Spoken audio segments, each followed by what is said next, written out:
बिस्मिल्लाहिर्रहमानिर्रहीम। हम अपनी जो लेक्चर वीडियोस का जो है ना वो सिलसिला आगे बढ़ाते हैं। पहले हमने देखा था कि रजिस्ट्री कैसे करवाई जाती है, उसके बाद हमने देखा कि हिब्बा क्या होता है। आज जो हमने देखना है और जो इन्फॉर्मेशन हमने शेयर करनी है वो ये है कि वरासत कैसे करवाई जाती है और वरासत किस तरह होती है, उसके तरीक़ेकार क्या है। वरासत के लिए सबसे पहले जनाब आप लोग ये देखें कि वरासत उस वक्त ओपन होती है जिस वक्त किसी बंदे की डेथ हो जाती है। जिस वक्त कोई बंदा फौत हो जाता है तो उसके बाद उसकी जितनी भी प्रॉपर्टी होती है उसकी वरासत ओपन हो जाती है। ज़िंदगी में कोई बंदा वरासती तौर पे तकसीम नहीं कर सकता, ना कोई वरासत अपने किसी को ट्रांसफ़र कर सकता। जिंदा बंदा किसी को हिबा तो करके दे सकता है, रजिस्ट्री करके दे सकता है, लेकिन वरासती तौर पे तकसीम नहीं कर सकता। इसलिए सबसे पहले ये चीज़, क्योंकि बहुत ज़्यादा गलतियां हैं लोगों के ज़हनों में कि कोई बंदा जो है ना वो डेथ बेड पे होता है तो वो अपनी प्रॉपर्टी जो है ना अपनी मर्जी से तकसीम कर देता लोगों में। वो वरासती तकसीम नहीं होगी, वो हिब्बे की तकसीम हो सकती है, हिब्बे के तौर पर तकसीम हो सकती है। वरासती तकसीम, वरासत उसी वक्त होगी जिस वक्त कोई बंदा डेथ हो जाएगी जिसकी। तो जिस वक्त कोई किसी बंदे की डेथ होती है तो उसके वारसान का सबसे पहले तयन किया जाता है। अब उसके वारसान में उसके बच्चे, उसकी बीवी, उसका बाप, उसकी माँ, ये जो है ना ये प्रायोरिटी पे हैं, ये सबसे पहले जो है ना ये वारस होते हैं उसके। जब वारसों का तयन हो जाता है तो फिर उसके बाद उनके हिस्से वगैरह निकाले जाते हैं। अब ये सारी चीज़ें ये आपको सीखने की ज़रूरत नहीं है, क्योंकि आपको अल्टीमेटली जिस वक्त आपने वरासत करवानी है किसी ना किसी की ज़रूरत होगी, या ये चीज़ें आपको बाद में किसी दीगर वीडियो में जो आपको मिल जाएंगी कि हिस्से किस तरह निकाले जाते हैं और कितना कितना हिस्सा होता है। उसमें फ़िका जाफरिया और फ़िका हनफिया दोनों के मुताबिक जो है ना हम उसको डिस्कस करेंगे। लेकिन अभी हमने ये देखना है कि जब वरासत ओपन हो गई है तो उसके बाद क्या करना है। उसके बाद जनाब सबसे पहले तो आप सब वारसों ने अपना नादरा का रिकॉर्ड दुरुस्त करवाना है, अपने आईडी कार्ड वगैरह जो है ना वो सारे दुरुस्त करवाने हैं, एफआरसी बनवाना है अपना, और जो बंदा जिसकी डेथ हुई है उसका डेथ सर्टिफिकेट मुतल्लिका यूनियन काउंसिल से जो है ना वो जारी करवाना है। आप उसका अंदराज करवा के उसकी डेथ का अंदराज करवा के उसका जो है ना वो अमवात सर्टिफिकेट या डेथ सर्टिफिकेट जारी करवाना है। उसके बाद जो पिछली गवर्नमेंट हमारी आई है उन्होंने एक बड़ा सिलसिला जो है ना सीधा साधा सा शुरू कर दिया कि आप लोगों ने नादरा में एक लेटर ऑफ एडमिनिस्ट्रेशन मिलता है, वो अप्लाई करना है।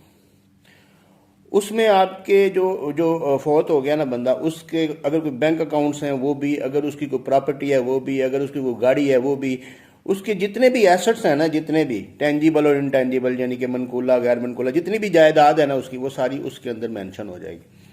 अगर तो आपके सारे वारसान मौजूद हैं एफआरसी के मुताबिक और सारे एग्री हैं कि ये वरासत हो जाए, कोई किसी किस्म की कोई किसी को रोक टोक नहीं है, या कोई ये नहीं क्लेम करता कि मुझे ज़्यादा मिला है, मुझे वाला साहब ज़्यादा दे गए या वालदा ज़्यादा दे गई हैं, इस तरह का कोई क्लेम नहीं है, सिर्फ सादा वरासत है, तो आप सीधे तरीके से नादरा के पास जाएं, लेटर ऑफ एडमिनिस्ट्रेशन अप्लाई करें।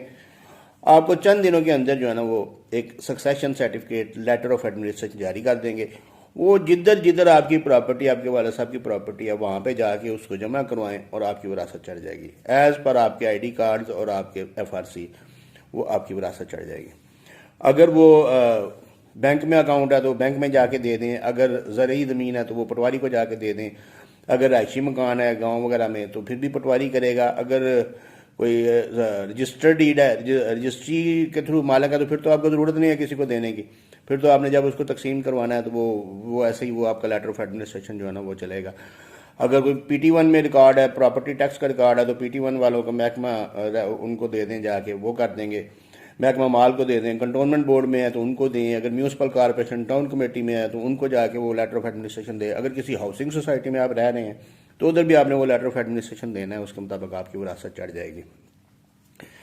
लेकिन अगर आप वारसान में से कोई एक माइनर है यानी कि नाबालग है, या कोई बैरून मुल्क है, या कोई अवेलेबल नहीं है, या कोई उसमें कोई फड्डा है, कोई कहता है जी मेरे वाले साहब मुझे ज़्यादा दे गए थे लिहाजा मुझे ज़्यादा हिस्सा दो, उस सूरत में फिर नादरा आपको लेटर ऑफ एडमिनिस्ट्रेशन जारी नहीं करेगा, फिर आपको वो डिक्लाइन सर्टिफिकेट जारी करेगा।